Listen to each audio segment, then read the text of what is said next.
안녕하세요. 저는 땀내를 줄이는 데이터와 피처 다루기라는 발표를 하게 된 박조은이라고 합니다. 네, 제가 이렇게 용기 내서 발표를 하게 된 이유는 파이콘에서 처음 발표를 해봐요. 네, 백원아님이 그 페이스북 그룹에 파이썬 사용자 그룹에 이런 글을 올려주셨더라고요.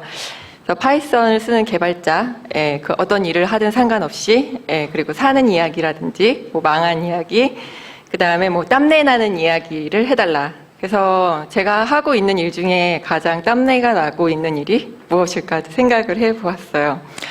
그래서 이 발표 제목처럼 땀내를 줄이는 데이터와 피처 다루기라는 발표를 하게 되었습니다.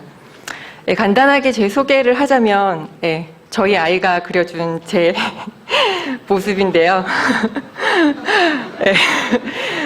저는 저희 아이의 그림일기에서 발췌해 왔어요.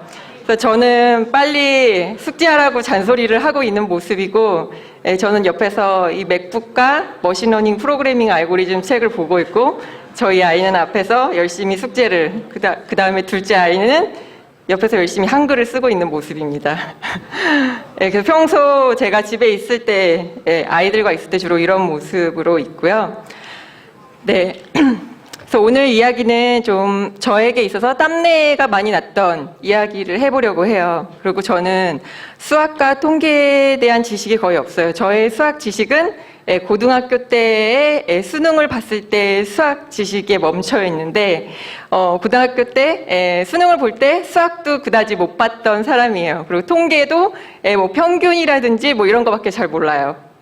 그래서 그런 사람이 어떻게 데이터 분석을 하고 기계학습을 하면서 얼마나 땀내를 내게 됐는지, 그래서 그런 땀내를 좀 줄여봤으면 좋겠다는 생각으로 그런 땀내를 줄이는 스킬을 좀 얘기해 봐야겠다 생각을 했는데, 발표를 준비하면서 아무리 생각을 해도 도메인이라든지 처리해야 하는 상황에 따라서 뾰족한 그 방법을 찾기가 참 어렵더라고요.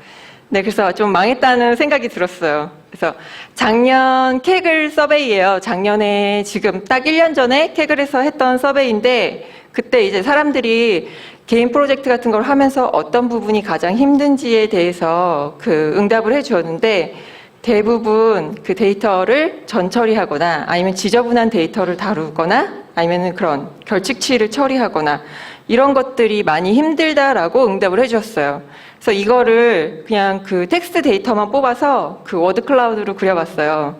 그래서 여기도 보면은 저기 약간 A 햇으로 되어서 4분의 3 이렇게 깨져 있는 글씨가 있는데요. 저런 글씨들을 제가 전처리를 하고 이 워드 클라우드를 그렸다면 이 워드 클라우드가 조금 더 예쁘게 그려졌겠죠. 의미 있게. 근데 이 워드 클라우드는 전혀 전처리를 하고 그리지 않았기 때문에 오늘 그런 전처리를 할 수 있는 몇 가지 방법을 좀 소개를 해보려고 합니다. 그래서 원래 제가 발표를 처음에 신청했던 제목은 땀내를 줄이는 피처 엔지니어링이었어요. 네, 피처 엔지니어링을 얘기하려다 보니까 데이터 전처리를 빼놓고 피처 엔지니어링을 얘기할 수 없겠더라고요. 그래서 중간에 제목을 바꿨어요. 땀내를 줄이는 데이터와 피처 다루기라고.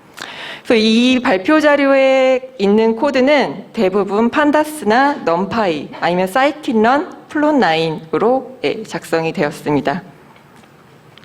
그리고 플롯9이라는 시각화 툴을 잠깐 소개를 하면은 대부분 시각화를 할 때, 파이썬으로 시각화를 할 때 매플로립이라는 거를 가장 많이 사용을 하고, 그 다음에 매플로립이 너무 복잡하고 사용 방법이 어려우니까 C본을 통해서 많이 사용을 하는데, 이것도 C본처럼 매플로립을 사용하기 쉽게 한번 이렇게 래핑을 해놓은 라이브러리예요. 근데 플롯9 같은 경우에는 그 아래에서 쓸 수 있는 ggplot 문법을 그대로 쓸 수 있게 해놨어요. 그래서 여기에 R을 쓰시다가 이제 파이썬을 써야겠다라고 생각하고 오신 분들도 있을 텐데, 그런 분들이 이 플롯9을 쓰시면은 R에서 쓰셨던 문법을 그대로 파이썬에서 쓰시면서 그래머 오브 그래픽스로 그 데이터를 시각화해 보실 수가 있어요. 네, 그리고 머신러닝의 파이프라인을 간단하게 소개를 하고 넘어가면요. 일단 데이터를 획득을 하고 획득한 데이터를 전처리하고 그 전처리한 데이터를 바탕으로 피처를 만들 거예요. 근데 피처를 만들 때 피처 엔지니어링에서 특정 피처를 선택한다든지 아니면은 그 피처를 변환한다든지 아니면 크기를 조절한다든지 그런 스케일링 한다든지 하는 작업을 하고 그 다음에 모델에 넣어줄 거예요. 그래서 모델에 넣어서 학습을 시키고 그 다음에 평가까지 하는 과정으로 머신러닝 파이프라인이 구성이 되는데 여기에서 저는 전체 과정 중에서 주로 데이터 프리 프로세싱과 피처 엔지니어링을 오늘 발표해서 다룰 예정입니다. 그래서 우리가 쓰려는 데이터, 저희가 여러 가지 경로에서 데이터를 획득할 수가 있을 거예요. 직접 로그를 수집한다든지 아니면 이렇게 공공 데이터를 다운로드 받아서 쓴다든지 크롤링을 한다든지 할 텐데요. 제가 공공 데이터 포털에서 좀 샘플 데이터로 쓸 수 있는 게 뭐가 있을까 하고 찾아봤어요. 근데 해외 그 여행자 휴대폰 통관 규정이 있더라고요. 그래서 저도 여행을 굉장히 좋아하기 때문에 이 데이터를 보면 정말 너무 재밌겠다 하고 다운로드를 받았어요. 그런데 다 HWP 파일로 되어 있었어요. 근데 실제 이 데이터를 여행사에서 사용하고 있다는 거예요. 그게 더 놀라웠어요. 그래서 이 데이터를 열어보면은 다 다른 포맷의 한글 파일에 그 나라의 통관 규정이 들어있어요. 예. 그리고 상가업소 정보라고 해서 다운로드를 받았어요. 그래서 그냥 스캐터 플롯으로 찍어봤어요. 근데 이상한 점이 2개가 찍히는 거예요. 그래서 이 점 2개는 과연 뭘까 하고 데이터를 봤어요. 그랬더니 이 두 데이터가 뭘까요? 위경도로 찍었어요, 참고로. 네, 서울과 부산이었어요. 전국의 데이터가 CSV 파일 여러 개로 다 나누어져 있는 거예요. 그래서 내가 원하는 데이터를 처리를 하려면 뭔가 전처리가 꼭 필요한 거죠. 그래서 저는 이제 그 아파트의 분양 가격도 궁금해서 이제 아파트의 분양 가격을 이제 최근 추세를 보고 싶었어요. 그래서 공공 데이터 셋에서 다운로드를 받았는데 역시나 이 포맷도 잘 모르겠고 그리고 엑셀 파일에서 열었을 때 뭔가 되게 잘 정리된 테이블로 되어 있는 것 같은데 연도별로 또 파일이 다 나눠져 있어요. 심지어 월별로도 나누어져 있어요. 근데 이런 데이터를 이렇게 나누어져 있는 데이터를 내가 의미 있게 만들려면은 합치거나 전처리를 해주어야 하잖아요. 그래서 그 수십 년간의 데이터를 보고 싶은데 제가 이거는 이번 파이콘 튜토리얼에서 이 데이터 전처리하는 거를 튜토리얼로 진행을 했던 데이터 중에 하나예요. 근데 2013년 데이터부터 그 CSV 형태로 다운로드 받을 수 있고 그 전에 데이터는 HWP인데 제가 그것까지는 좀 포기를 했어요.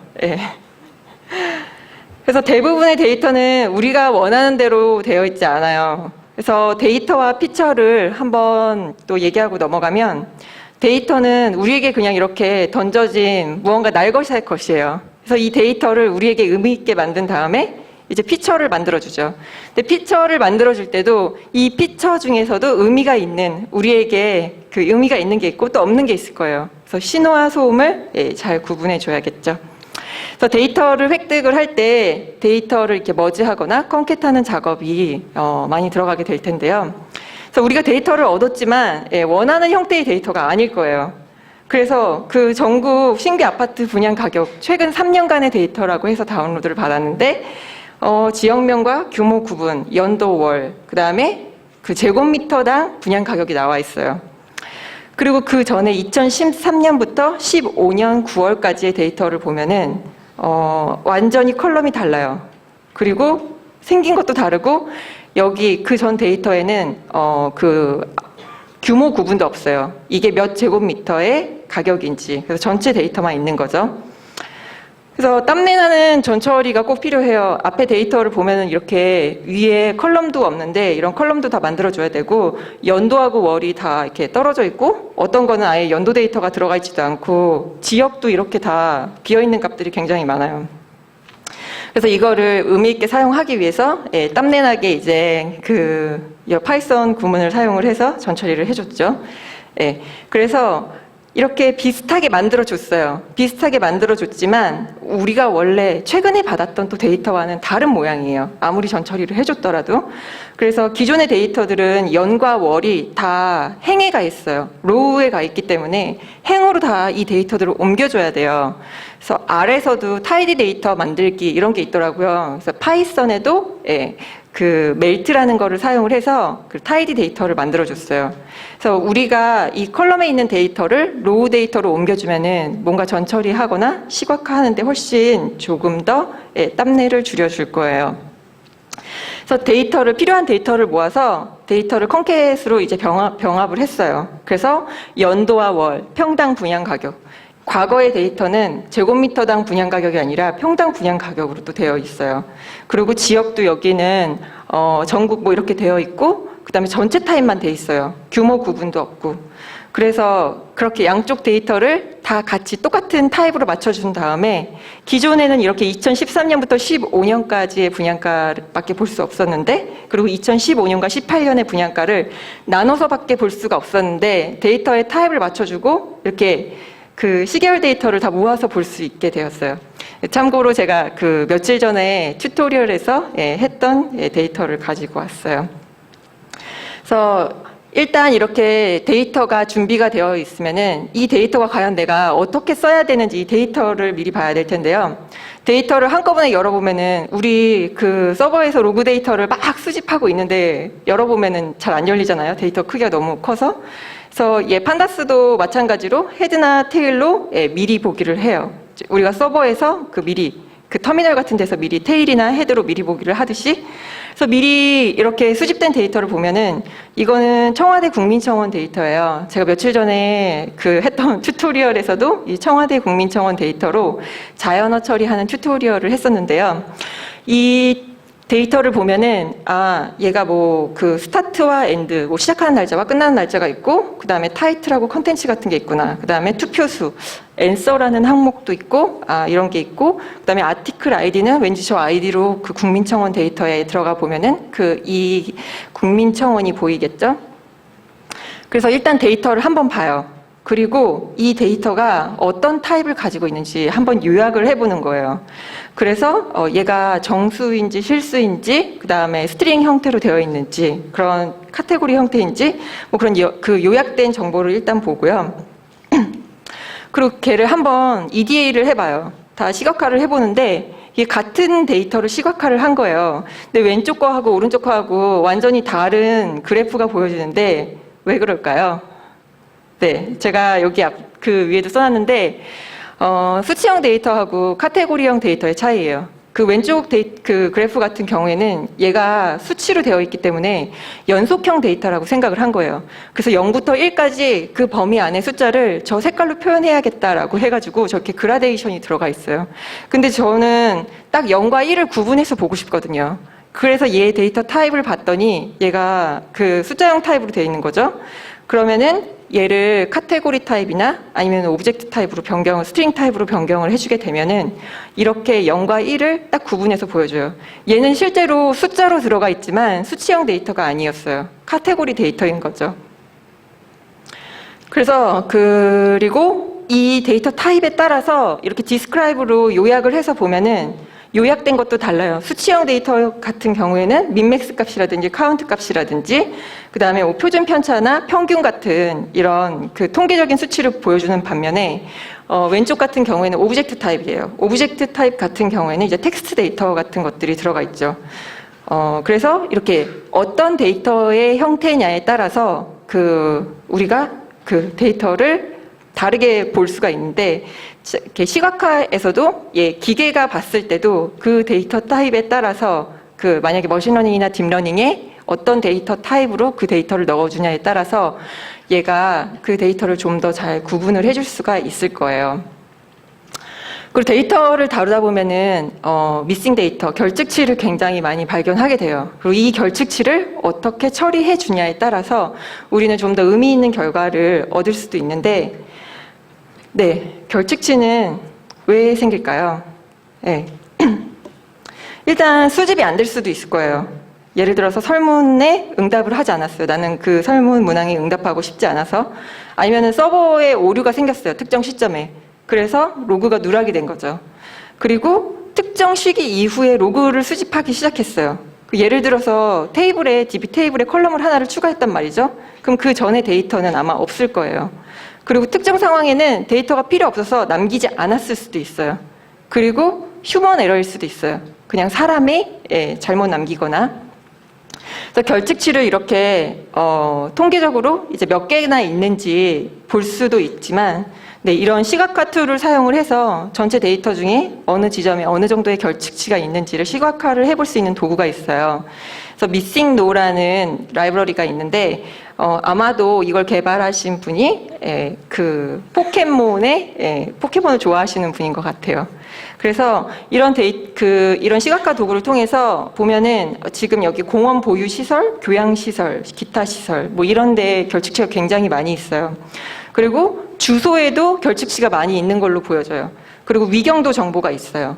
그러면은 여기에 있는 도로명 주소나 집원 주소 같은 경우에는 서로 이렇게 있거나 없거나 한 데이터가 있기 때문에 반대의 데이터로 서로 결측치를 보완해 줄 수가 있을 거고, 그리고 우리가 그런 다른 API 같은 거를 사용을 해서 집원 주소는 도로명 주소로, 도로명 주소는 집원 주소로 만약에 그 데이터가 꼭 필요한 데이터라면 그런 식으로 보정을 해줄 수가 있을 거예요.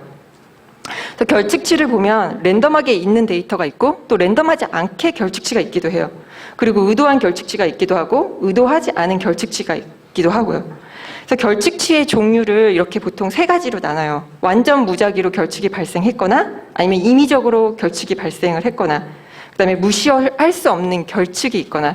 그래서 이 결측치가 어떤 결측치인가에 따라서 접근하는 방법이 달라지게 돼요.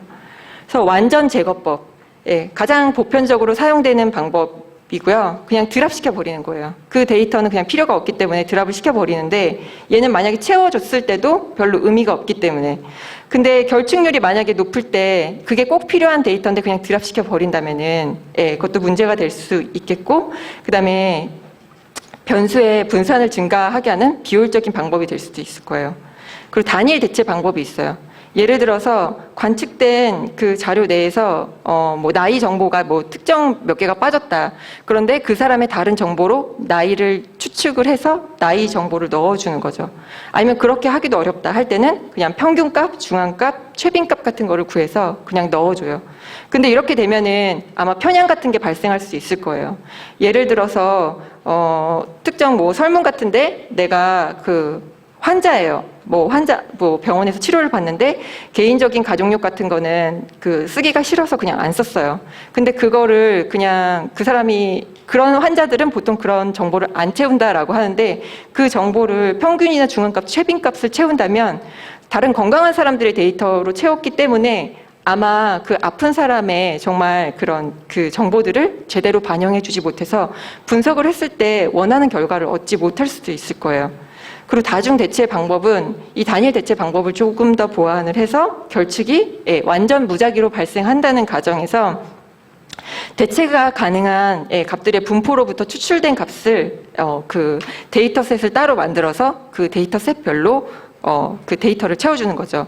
그 단일 대체 방법 같은 경우에는 그냥 뭐 평균값이나 뭐 이런 거를 그냥 한꺼번에 채워줬다면은 뭐 이럴 때는 평균값을 채워주고 이럴 때는 중앙값을 채워주고 이럴 때는 최빈값을 채워주고, 그것도 특정 데이터의 특성에 맞게 다 구분을 해서 채워주는 방법이 이런 다중 대체 방법이 될 거예요. 그래서 제거하거나 대체하기로 이런 결측치를 채워줄 수 있을 텐데요.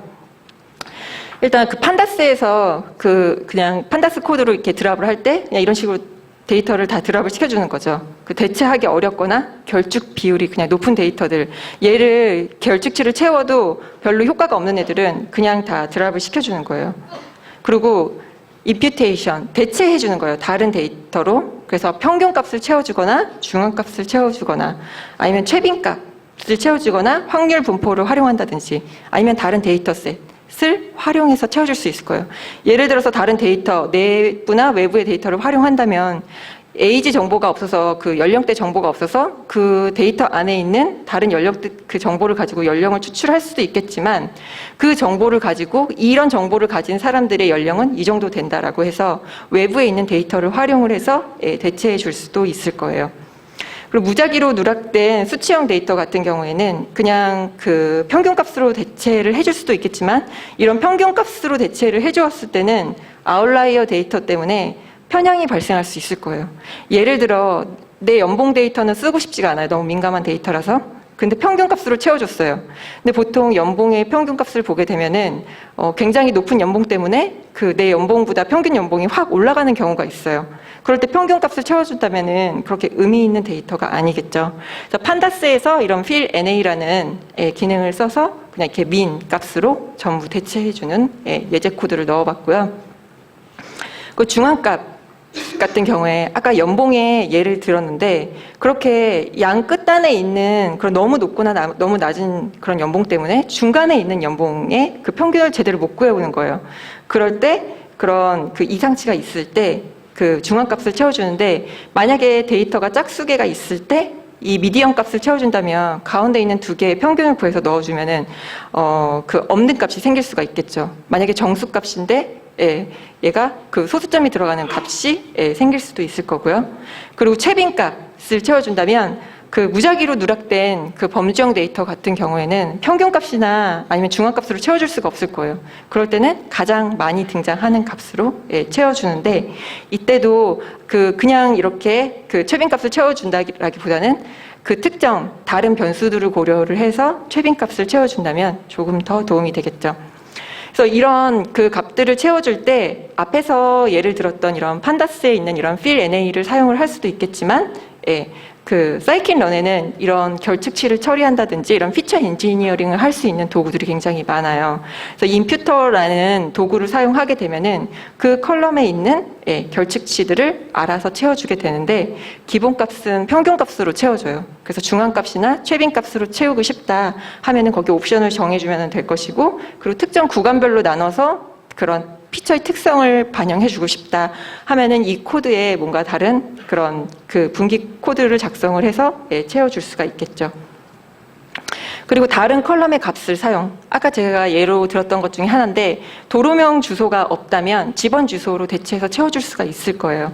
그리고 그 주소도 제대로 되지 않았다. 그럼 다른 API를 통해서 제대로 된 집원 주소나 도로명 주소를 받아올 수가 있겠죠. 그리고 기계학습을 사용을 해서 예측값으로 대체해 줄 수도 있을 거예요. 예를 들어서 특정 그 특성에 따라서 이 데이터일 때 제가 그 며칠 전에 여기 파이콘 튜토리얼에서 국민청원 데이터에서 기타 카테고리로 이 그 튜토리얼을 진행을 했었는데요.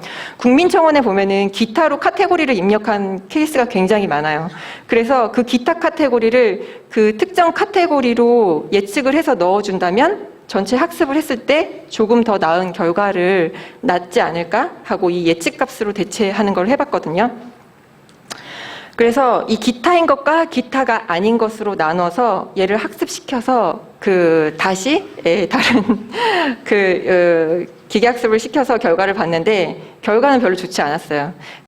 제가 이 국민청원 데이터뿐만 아니라 다른 캐그를 하면서도 이렇게 머신러닝 기법으로 결측치를 채워서 예측을 해봤는데 생각보다 그렇게 결과가 좋아지진 않는데 아마도 제가 쓴 데이터들이 제가 예측을 대체를 해주는 방법을 조금 더 개선했다면 좀 더 나은 결과를 낳았을 수도 있겠다라는 생각이 들어요.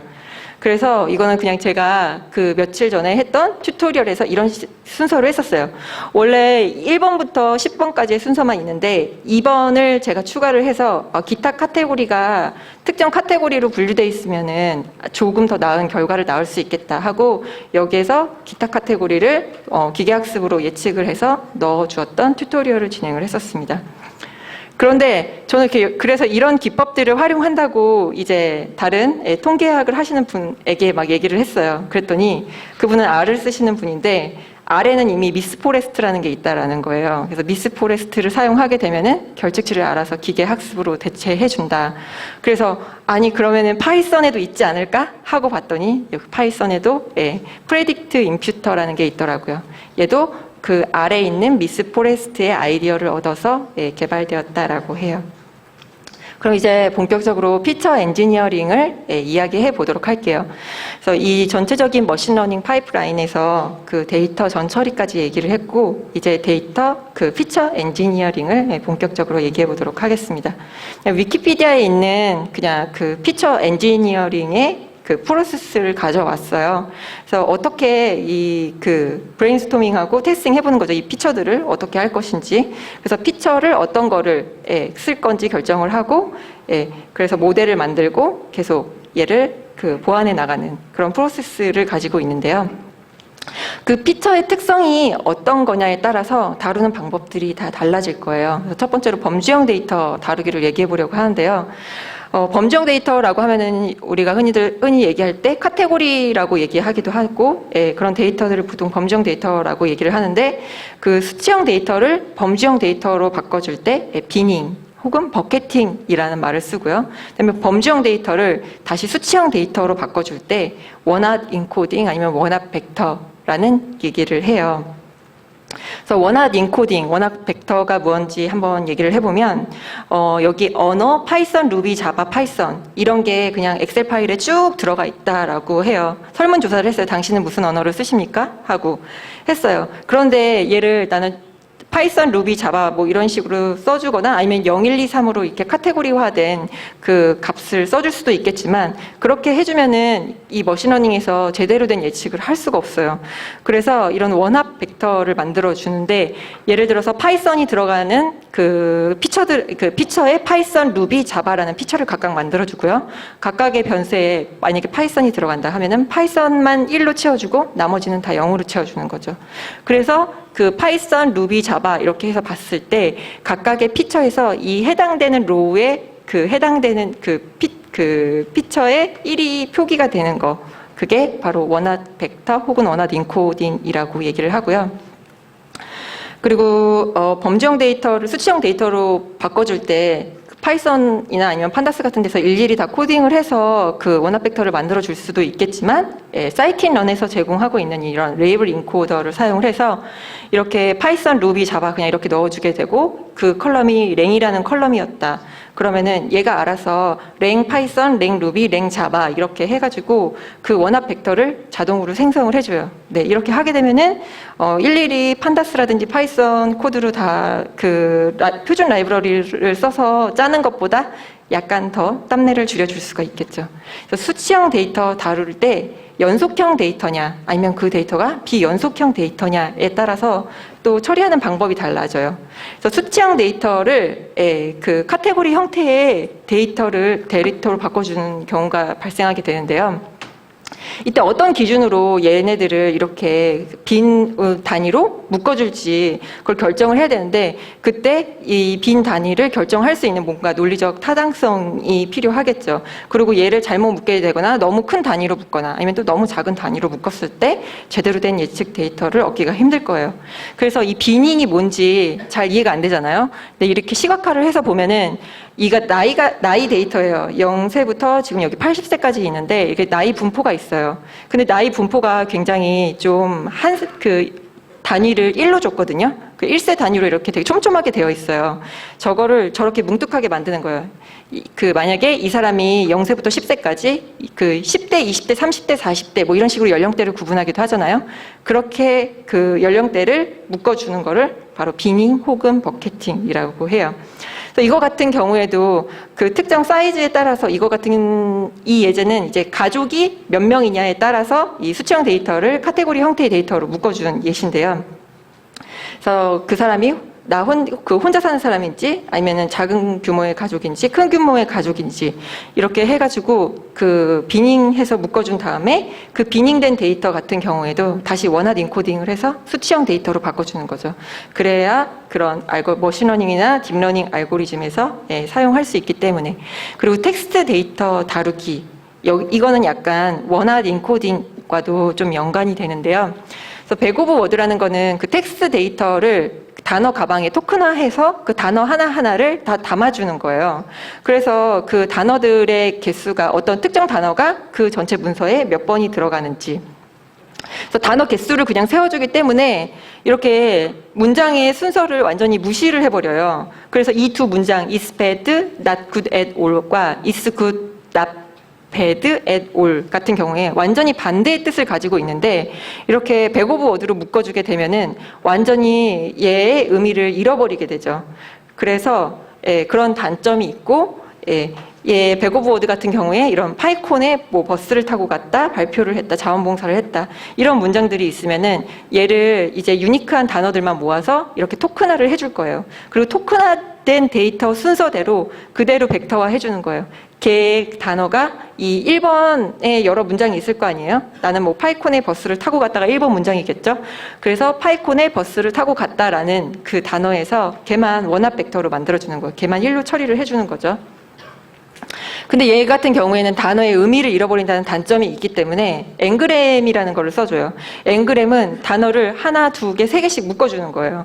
그래서 두 개를 묶어서 뭐 파이콘의 버스를 타고 갔다 뭐 이런 식으로 해서 두 개, 세 개까지 묶어주는 거예요. 최대 뭐 얘를 뭐 두 개에서 뭐 7개까지 묶겠다 이런 식으로 숫자를 지정하게 되면은 그 숫자만큼 묶어주는 거예요. 그게 바로 앵그램이고요. 그래서 백 오브 워드보다는 의미를 조금 더 보완해 준다는 줄 거고요. 그다음에 이제 피처 익스트랙션으로 들어갈 텐데요. 이렇게 백 오브 워드로 이런 데이터를 전처리를 해줬어요. 국민청원 데이터인데 데이터를 그냥 전처리 그 특수문자 같은 거를 제거하고 이런 그 텍스트 데이터만 모았어요. 그래서 백 오브 워드로 만들어주게 되면은 여기에 내가 그 몇 개의 그 단어를 사용할 건지 그 벡터 그 단어의 가방의 사이즈를 정해줘요. 그러면은 그 피처의 크기에 따라서 얘가 가방을 만들어주고 저런 단어들을 넣어주는 거죠. 그리고 그 단어가 이 전체 데이터에서 몇 개씩 등장하는지. 예를 들어 여기에 회사는 회사를 이라는 단어 같은 경우에는 255번, 244번이 전체 문서에 쓰였고 그리고 이렇게 그 0번 인덱스부터 이게 첫 번째 청원부터 이제 그 다음 청원까지예요. 근데 저기 다 0으로 표시되는데 가끔씩 저렇게 1이나 7로 표시되는 항목이 있을 거예요. 그럼 그 문서에 단어가 저 개수만큼 등장한다는 의미예요. 근데 아까도 얘기했듯이 백 오브 워드 같은 경우에는 그런 단어의 그 단어 간의 그 의미를 보존해주지 않는다는 단점이 있기 때문에 그냥 많이 등장하는 단어가 그냥 중요한 단어다 이렇게 하게 되면은 분용어 같은 경우에는 사실 굉장히 많이 등장하게 되거든요. 뭐 나는, 너는, 그 다음에 했다. 뭐 그리고 뭐 이런 단어들이 굉장히 많이 등장하게 되는데 걔네가 많이 등장한다고 해서 딱히 그 무언가 의미를 갖는 게 아니기 때문에 특정 단어의 그 특정 국민청원에 특정 단어가 굉장히 많이 들어갈 거예요. 예를 들어서 초등 돌봄 교실이라는 단어는 초등 돌봄 교실과 관련된 청원에 굉장히 많이 들어갈 텐데 다른 뭐 예를 들어서 뭐 주식과 관련된 뭐 비트코인과 관련된 그런 국민 청원에는 이 단어가 들어가지 않겠죠. 그러면은 그 청원에서 이 초등 돌봄 교실이라는 단어는 굉장히 중요한 단어예요. 중요한 의미를 갖기 때문에 얘한테 가중치를 주는 게 바로 TF-IDF입니다. 그래서 백 오브 워드에 TF-IDF 가중치를 적용해주면은 아까는 그냥 개수 그 단어가 몇 개 등장하는지만 표시가 됐다면 얘 같은 경우에는 저렇게 가중치로 변환이 되어 있는 것을 확인해 볼 수가 있을 거예요. 그리고 에러 데이터 다루기를 볼 텐데요. 보통 아웃라이어 데이터와 에러 데이터는 좀 다르게 구분을 하는 편이에요. 에러 데이터 같은 경우에는 정말로 잘못 입력된 데이터죠. 이거는 전국 도시공원 표준 데이터라는 그 데이터에서 가져와서 제가 시각화를 해본 건데요. 그거 보면은 우리나라 지도예요. 그런데 여기 이상한 점들이 찍혀 있어요. 근데 저 지도의 값들을 실제로 찍어 보면은 주소가 다른데 이런 태평양 바다가 아니에요. 우리나라 안에 있는 데이터죠. 근데 위경도 정보가 잘못되어 있어서 이렇게 데이터가 잘못 표기가 돼 있어요. 근데 이 안에 있는 데이터들도 저 안에 표시는 되었지만 위경도가 잘못 표시된 데이터들이 많아요. 그런 데이터 같은 경우에는 주소 정보를 가지고 있기 때문에 API를 활용을 해서 이 위경도 정보를 보정해 줄 수가 있을 거예요. 그리고 예를 들어 또 급여 정보가 없을 때 보험 정보, 뭐 의료보험 정보라든지 국민연금 정보로 그 사람의 급여를 예측하기도 하죠. 네, 아웃라이어 데이터 다루기를 이제 볼 텐데요. 에러 데이터와 오류 데이터와는 다르게 아웃라이어 데이터는 굉장히 이상치를 말해요. 굉장히 좀 벗어나 있는 데이터죠. 그래서 제가 청와대 국민청원 데이터를 튜토리얼을 진행을 해서 주로 그걸로 예시를 들 텐데요. 국민청원 같은 경우에는 대부분 이게 투표수가 좀 낮다가 갑자기 투표수가 확 뛸 때가 있어요. 굉장히 차이가 커요. 표준 편차가 엄청나게 크거든요.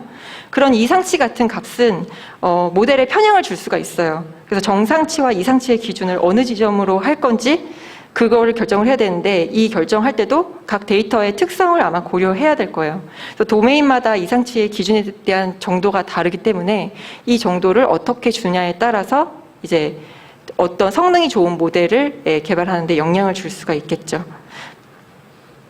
네, 그래서 제가 이거를 시각화를 해봤어요. 이상치에 대해서. 이상치 데이터를 그냥 이렇게 모아져 있는 데이터가 있고 저기 보면은 이 모아져 있는 데이터에 저 끝에 점 2개를 찍었어요. 그래서 원래 이 모아져 있는 데이터는 이런 회기, 얘를 이제 선형 회기를 그려보면은 이렇게 약간 밑으로 회기를 하고 있어요. 그런데 저 위에 있는 이상치 2개 때문에 완전히 그 회기선이 달라지게 되죠. 그래서 예를 들어서 보면은 그 기사에 나오는 평균 연봉은 굉장히 높은데 내 연봉을 보면은 실제로 그렇게 높지 않잖아요. 저런 아웃라이어 데이터들 때문에. 그래서 평균 연봉이 저 아웃라이어 데이터를 반영한 데이터라고 보기가 어렵겠죠. 그래서 이상치를 다룰 때는 보통 보정을 해주거나 아니면 제거를 해주거나 다른 값으로 대체를 해주거나 스케일을 제거를 해주는 방법을 사용을 해요. 그래서 피처를 셀렉션을 할 텐데요. 이제 모델에 넣어주기 위해서 적절한 피처를 선택하는 것만으로도 좋은 성능을 낼 수가 있어요. 그 피처 중에 아까 저희가 결측치를 봤었는데 결측치가 굉장히 심한 것들 보정해준다고 해서 그게 보정이 안 되는 데이터들이 있어요. 그런 의미가 없는 데이터들은 다 빼주는 거예요. 그런 애들을 잘 선택을 해서 골라주는 것만으로도 모델이 굉장히 좋은 성능을 낼 수가 있어요. 그래서 판다스를 통해서 이제 EDA를 하고 나는 이런 피처들이 뭔가 모델링에 도움이 될 것 같아 해서 피처를 이렇게 그냥 컬럼을 선택을 해서 넣어줄 수도 있겠죠. 그런데 사이킨런에 있는 피처 셀렉션이라는 거를 사용을 해서 특정 그 피처들을 이렇게 선택을 해주도록 할 수도 있을 거예요. 그리고 피처 트랜스폼, 이제 피처를 선택을 했어요. 근데 보통 이 머신러닝이나 딥러닝에서 그 정규분포, 그 각각의 변수가 정규분포를 이루어야지 그 모델이 가장 좋은 성능을 낸다고 해요.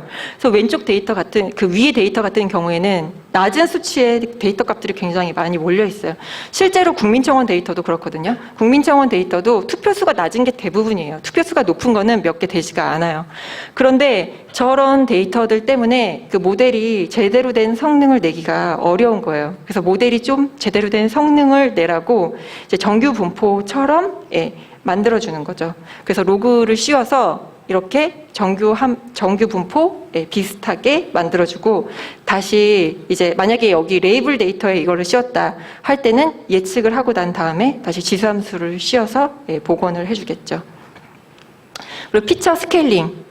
어느 한 변수가 분산이 너무 클 때 그 각 변수의 분포를 일정하게 유지하도록 해주는 거예요.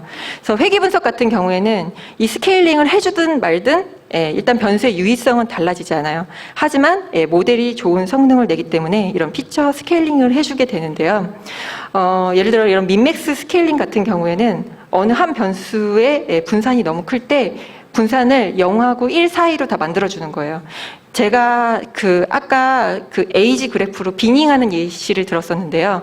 그 비닝을 했던 에이지 데이터에다가 민맥스 스케일러를 적용을 해줬어요. 그럼 0세부터 80세까지 있던 데이터가 이렇게 0부터 1까지로 분산이 1이 되도록 조정을 해주었죠. 그리고 차원의 저주라는 게 있어요. 그래서 그 피처를 만들다 보면은 이제 디멘션이 점점 넓어지게 되는데 그렇게 그 디멘션이 차원이 많아지다 보면은 특정 디멘션에서는 이 디멘션에서 갖는 벡터가 다 달라지거든요. 그래서 그 벡터들을 잘 설명할 수 있는 잠재 공간을 찾는 게 되게 중요한데 그래서 벡터가 그 디멘션이 계속 많아질수록 그 성능이 떨어지는 현상이 발생을 해요. 특정 디멘션까지는 성능이 좋아지다가 디멘션이 너무 넓어지게 되면은 이제 아웃피팅이 일어나서 이제 그 성능이 떨어지게 되죠. 그래서 이럴 때 데이터를 압축을 해주거나 아니면 시각화를 하기 위해서 차원 축소라는 거를 사용을 해요. 그래서 PC를 통해서 그 피처를 스케일링을 해준 거예요. 그래서 여기 보면은 레이셔로 그 PC를 해주고 그 밑에 징글 밸류로 이렇게 그 피처 스케일링을 해준 예제예요. 그 TSNE로 이거 같은 경우에 워드2백으로 단어의 벡터를 뽑았어요. 이 특정 단어의 벡터예요. 그 단어 하나에 대한 벡터거든요. 근데 얘를 X, Y축에 표시를 하고 싶잖아요. 그래서 그 워드2백 같은 경우에는 비슷한 단어들끼리 모여 있다고 하잖아요. 그래서 X, Y축으로 얘를 표현을 해주고 싶은데 이 벡터로는 X, Y축을 표현해 줄 수가 없어요. 이럴 때 TSNE를 사용을 해서 이 그 벡터 값을 축소를 해줘요. 2차원으로. 그래서 국민청원 데이터의 일부만 추출을 해서 워드2백으로 벡터화를 해주고 얘를 TSNE로 사용을 해서 시각화를 해준 예제예요. 그래서 전체 데이터를 다 뿌려보면은 얘가 그 글씨가 너무 많아서 잘 보이지 않아서 제가 위에서 몇 개만 뽑아보게 해서 의미 있는 데이터들끼리 비슷한데 배치되어 있다라고 보기는 지금 약간 어려운데 여기 업체는이라든지 업체 뭐 이런 단어들이 그 근처에 모여 있는 걸로 보여져요. 그다음에 피처 파이프라인이라는 게 있어요. 피처를 만들 때 이런 프리프로세싱을 하거나 피처를 추출하거나 아니면 스케일링하거나 셀렉션하거나 이런 여러 가지 방법이 있는데 얘를 한 번에 다 모아서 써줄 수가 있는 거예요. 그래서 이렇게 파이프라인에다가 한 번에 모아서 써주게 되면은 저 과정을 그냥 한 번에 다 이렇게 처리를 해줘요. 그래서 이거 같은 경우에는 단어 벡터화 하는 거랑 TF, IDF 하는 거를 이렇게 같이 처리를 해라라고 파이프라인을 구성해준 예제예요. 그 멀티 프로세싱인데요. 데이터를 전처리 하다 보면은 장비 그 속도가 굉장히 오래 걸려요. 그럴 때 내 장비가 자원을 충분히 활용하고 있는지 확인을 해봐야 되잖아요. 그래서 꼭 이렇게 그 멀티 프로세싱으로 이제 스레드를 여러 개 만들어서 얘가 일을 충분히 할 수 있도록 시켜야 할 거고요. 그리고 내 장비가 제대로 일하고 있는지 계속 확인해 봐야 돼요. 제가 스레드 4개를 만들었어요. 그래서 파이썬이 4개가 떠 있어요. 그래서 80% 이상으로 계속 자원을 잘 쓰고 있어요. 그리고 이런 머신러닝 분류기 같은 거나 아니면 회기 하는 거를 사용하다 보면은 nthread라든지 저 n잡스 같은 게 있는데요. 내 CPU를 몇 개를 쓸 건지 얘한테 지정을 해줄 수가 있어요. 그때 -1로 쓰게 되면은 내 CPU가 이 코드를 제가 깃허브에 올려서 다른 사람이 다운로드 받아서 이걸 실행을 했어요. 근데 그 사람의 CPU 코어 개수와 제 코어 개수가 다르더라도 그 사람이 가지고 있는 코어 개수를 모두 다 쓰게 하는 거예요. 그래서 저는 코어가 4개이기 때문에 파이썬이 355%로 쓰고 있어요. 지금 이 분류기를 돌렸을 때. 그래서 데이터 분석을 할 때 언더피팅과 오버피팅 얘기가 꼭 나오게 되는데요. 그래서 최적점을 찾는 게 중요하고, 그래서 이렇게 과소적합과 과대적합을 피해서 최적합을 최적점을 구할 수 있도록 이런 데이터 전처리라든지 피처 엔지니어링을 해주면 조금 더 도움이 될 거예요. 그래서 이것도 제가 좀 시간이 다 되었는데요. 그 학습을 할 때 이제 여기 트레인 데이터와 이제 밸리데이션 데이터를 계속 학습시키면서 얘가 학습을 잘 하고 있는지를 시각화해 본 건데요. 그래서 학습이 잘 되는 최적점을 찾아서 예측을 해서 의미 있는 결과를 얻는 게 중요하겠죠. 네, 제가 굉장히 좋아하는 논문인데 공짜 점심은 없다라는 논문이에요. 그래서 그런 머신러닝이나 그런 딥러닝을 사용을 할 때 최적화된 기법은 없다라는 건데, 그래서 제가 오늘 여러 가지 데이터 전처리 기법이나 피처 엔지니어링 기법을 설명을 했지만 그 각각의 데이터의 도메인이나 데이터 특성에 따라서 처리해야 하는 방법이 아마 달라질 거예요. 그래서 조금이라도 땀내를 줄이는데 도움이 되었으면 하는 바람이 있습니다. 네, 여기까지 제 발표를 마치겠고요. 제가 발표에 사용한 코드는 이런 코드들이 있고요. 이거는 제가 다 파이콘 튜토리얼에서 금요일날 튜토리얼에서 진행했던, 위에 2개는 튜토리얼에서 진행했던 코드입니다. 네, 여기까지 들어주셔서 감사합니다.